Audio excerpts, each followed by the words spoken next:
Hey everyone, welcome back to Crypto Simplified. If you're looking to move your Chainlink tokens from Exmo to Crypto.com in 2025, you're in the right place. This quick guide will walk you through the process step by step, so you can do it safely and efficiently. Let's get started. First off, before we dive in, make sure you have accounts set up on both Exmo and Crypto.com. You'll also need some Chainlink tokens in your Exmo wallet and two-factor authentication enabled on both platforms for extra security. Crypto can be tricky, so always double-check everything to avoid any mishaps. Step 1. Log into your Exmo account. Once you're in, head over to the Wallets or Assets section and find your Chainlink tokens. Step 2. Select Chainlink and click on the Withdraw button. You'll see options for the network. Stick with ERC20 since that's the standard for Chainlink on Ethereum.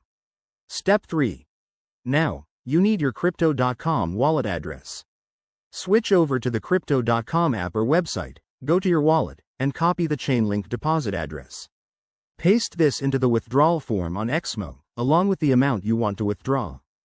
Don't forget to check for any minimum withdrawal limits and transaction fees. Step 4. Review all the details carefully, then hit Confirm. You'll likely get a verification code via email or SMS.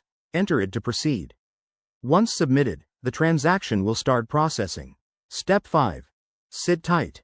Transactions can take anywhere from a few minutes to an hour, depending on network congestion. Keep an eye on your email or the Exmo dashboard for updates.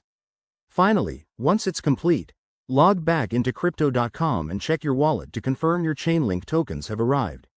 If you run into any issues, like delays or errors, reach out to the exchange support. That's it. You've successfully withdrawn your Chainlink.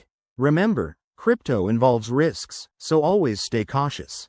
If you found this helpful, smash that like button, subscribe for more tutorials, and hit the bell icon. Thanks for watching, and see you in the next video.